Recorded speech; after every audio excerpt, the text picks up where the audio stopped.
الحمد للہ وحدہ والصلاة والسلام علی من لا نبی بعدہ۔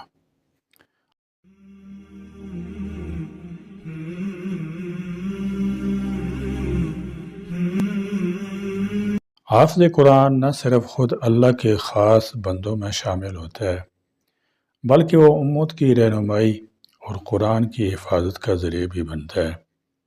قرآن کو محفوظ رکھنے میں حفاظ کا کردار بنیادی اہمیت کا حامل ہے، کیونکہ وہ قرآن کو اپنے سینے میں محفوظ کر کے اسے نسل در نسل منتقل کرتے ہیں۔ کوشش کیجئے کہ حفاظ تراویح میں قرآن سنانے سے محروم نہ رہ جائیں۔ حافظ قرآن نہ صرف خود اللہ کے خاص بندوں میں شامل ہوتا ہے بلکہ وہ امت کی رہنمائی اور قرآن کی حفاظت کا ذریعہ بھی بنتا ہے۔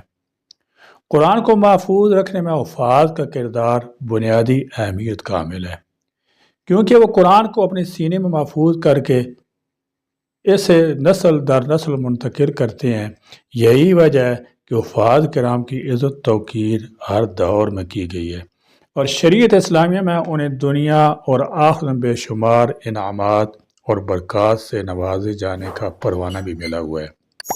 اللہ رب العزت نے سورۃ الحجر آیت نمبر 9 میں فرمایا اِنَّا نَحْنُ نَزَّلْنَا الذِّكْرَ وَإِنَّا لَهُ لَحَافِظُونَ، ہم ہی نے قرآن اتارا ہے اور یقیناً ہم خود اس کے نگہبان ہیں۔ اس میں الفاظ قرآن اور معانی قرآن دونوں کی حفاظت شامل ہے۔ چنانچہ جہاں معانی قرآن کی حفاظت کا کام اللہ رب العزت نے علماء کرام سے لے رہے ہیں، وہ الفاظ قرآن کی حفاظت کا کام حفاظ سے لے رہے ہیں۔ آج کے دور میں یہ بات باعث مسرت ہے کہ پہلے کے مقابلے میں حفظ قرآن کی طرف رجحان بڑھا ہوا ہے اور زیادہ سے زیادہ بچے اور نوجوان قرآن کریم حفظ کر رہے ہیں۔ والدین بھی اس سعادت کو اپنے بچوں کے لیے باعث فخر سمجھتے ہیں، جس کی بدولت دینی مدارس اور مکاتب میں حفاظ کی تعداد میں نمایاں اضافہ ہو رہا ہے۔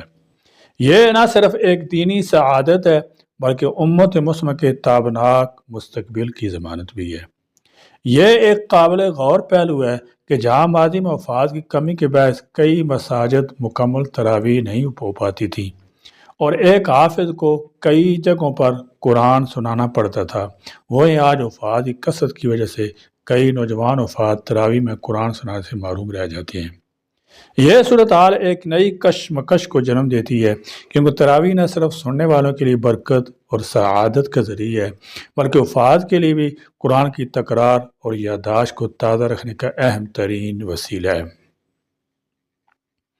تراویح میں قرآن سنانے سے حافظ کا حفظ مضبوط ہوتا ہے، منزل پختہ ہوتی ہے اور وہ اپنے سینے میں محفوظ اللہ کے کلام کو بار بار دہرانے کی سعادت حاصل کرتا ہے۔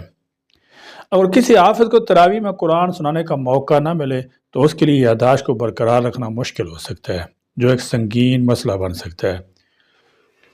اس مسئلے کا حل امت مسلمہ کو حکمت بصیرت کے ساتھ تلاش کرنا ہوگا۔ اگر اس چیلنج کا حل دانش مندی سے نکالا جائے تو یہ امت کے لیے مزید خیر و برکت کا باعث ہی بن سکتا ہے۔ اگرچہ مسجد میں تراویح پڑھنا اور پڑھانا افضل ہے، لیکن حفاظ کرام کی کثرت کو مد نظر رکھتے ہوئے علماء کرام نے کچھ اس طرح رہنمائی پیش کی ہے تاکہ وہ حفاظ کرام جنہیں مسجد میں قرآن سنانے کا موقع میسر نہ آ سکے وہ بھی تراویح سنا سکیں اور حفظ کی مضبوطی کو برقرار رکھ سکیں۔ نمبر 1، گھروں میں جماعت کے ساتھ تراویح کا اہتمام۔ اور کسی حافظ کو مسجد میں تراویح پڑھانے کا موقع نہ ملے تو وہ اپنے گھر میں یا کسی اور کے گھر میں اہل خانہ اور محلے کے چند افراد کے ساتھ باجماعت تراویح کا اہتمام کر سکتے ہیں۔ اس سے نہ صرف حافظ کو قرآن دہرانے کا موقع ملے گا بلکہ گھر کے افراد بھی اس سعادت میں شریک ہوں گے۔ نمبر 2، دفاتر اور دیگر مراکز میں تراویح کی نماز۔ دفاتر اور دیگر مراکز میں جہاں لوگوں کی ایک بڑی تعداد موجود ہوتی ہے، وہاں علماء نے یہ تجویز پیش کی ہے کہ الگ سے تراویح کی نماز کا اہتمام ہو جائے تاکہ زیادہ حفاظ کو قرآن سنانے کا موقع ملے اور وہ لوگ جو مسجد تک نہیں پہنچ سکتے وہ بھی تراویح میں شریک ہو سکیں۔ نمبر 3، اجتماعی تراویح کی ترتیب۔ بعض مقامات پر یہ طریقہ بھی اپنایا جا سکتا ہے کہ ایک ہی مسجد میں 2 یا 3 حفاظ کو تراویح پڑھانے کا موقع دیا جائے۔ مثلا ایک حافظ 10 روزہ ختم کرے، پھر دوسرا اور پھر تیسرا۔ اس طرح ایک ہی مسجد میں 3 حفاظ کو تراویح پڑھانے کی سعادت حاصل ہو سکتی ہے۔ نمبر 4، تراویح میں جزوی طور پر قرآن سنانے کی اجازت۔ بعض علماء نے یہ بھی تجویز دی ہے کہ جس مسجد میں ایک حافظ کے لیے مکمل قرآن سنانے کا موقع نہ ہو وہاں حفاظ کو تراویح میں کچھ پارے تقسیم کر کے دیں تاکہ کئی حفاظ کو قرآن سننے کی سعادت مل جائے۔ حقیقت یہ ہے کہ یہ عملی حال نہ صرف حفاظ کے لیے مفید ہے بلکہ امت مسلمہ کے لیے بھی خیر و برکت کا باعث ہے۔ ان تمام تدابیر کے ساتھ ہمیں اس بات کا خیال رکھنا چاہیے کہ جہاں بھی تراویح کا اہتمام کیا جائے وہاں نہ تو حفاظ کرام کی نہ قدری ہو اور نہ ہی تراویح کی اثر روح متاثر ہو۔ قرآن کی تلاوت اور تراویح محض ایک رسمی عمل نہیں بلکہ روحانی برکت اور تقوی حاصل کرنے کا ذریعہ ہے، اس لیے اس عبادت کو پورے ادب، خشوع، خضوع اور احکام شریعت کے مطابق ادا کرنا ضروری ہے۔ بعض اوقات حفاظ کو موقع دینے کے جذبے میں تراویح کو محض ایک مشق بنا دیا جاتا ہے یا قرات میں وہ حسن اور سکون نہیں رہتا جو مطلوب ہے۔ یہ قرآن اور عبادت کی روح کے خلاف ہے۔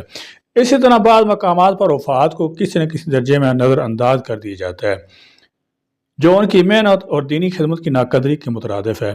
ہمیں توازن کے ساتھ ایسا طریقہ اپنانا چاہیے جس میں نہ صرف تمام حفاظ کو قرآن سنانے کا موقع ملے بلکہ تراویح کی عبادت بھی وقار اور احکام شریعت کے مطابق ادا ہو تاکہ یہ عمل اللہ کی رضا، قرآن کی عظمت اور امت کی دینی تربیت کا بہترین ذریعہ بن سکے۔ اللہ تبارک و تعالی ہمیں رمضان مبارک کی قدر کرنے اور خوب اعمال صالح کی توفیق عطا فرمائیں۔ آمین۔ وآخر دعوانا الحمدللہ رب العالمین۔